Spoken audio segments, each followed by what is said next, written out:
Some women deliberately refrain from asking the men that they're attracted to, the men that they want to be chosen by, the men that they're dating. And if you've already locked yourself into a marriage, you're not going to ask your husband what he really thinks about things like misogyny, women's safety, women's autonomy, feminism, because ultimately they don't want to know the answer. Because here's the reality. When you start to really understand and realize that the man that you're attracted to and the man that you want to be chosen by does not respect women, it doesn't feel good. And you have to have cognitive dissonance at that point, because ultimately, even if he's being nice to you, how long is that going to last? Maybe he's nice to his sisters and his mother, but he still does not really get the experience, the lived experience of women, and maybe he doesn't care. And I think I used to wonder to myself, how can you be with a man that thinks like that? Sometimes I'd go out to dinner, especially when I, was in the religion. You'd go out to balls and dinners and you're surrounded by married couples. And the husband would say something, and I used to think, how can the wife be married to someone like this? Because I personally would not be able to tolerate or abide sleeping in a bed next to a man who has these views about women and he's married to me. I mean, that to me is just incongruent. I would not be able to accept this.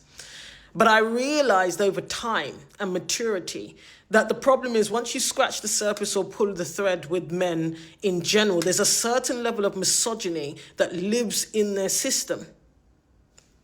And it requires them to unlearn it and unravel it. And you can't force or persuade them to do that. That has to be an internally led choice.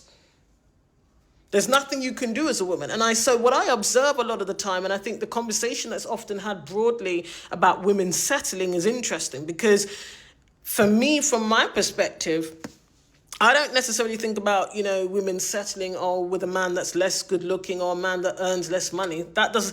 For me, I think about, I can't settle. I would not be able to settle, literally settle, and feel settled in my nervous system and spirit if I was sleeping next to a man who was misogynistic on a certain level. Because like I said, I think it lives in all their systems, because that is the way everyone is conditioned and programmed. And so you have to reverse that conscientiously when you become an adult and you have the agency to do so.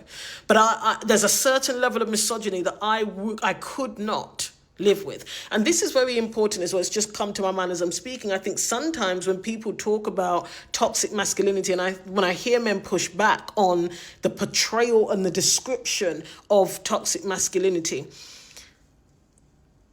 maybe we need to be more specific with our wording, which is misogyny, because masculinity in itself, as we know, is an energy, and it's in all genders, right? And it in itself is not a bad thing. It's the misogyny. And so, where I used to naively, when I was a child, think, how can this woman be with someone like that? How can you sit next to him and hear him say those things?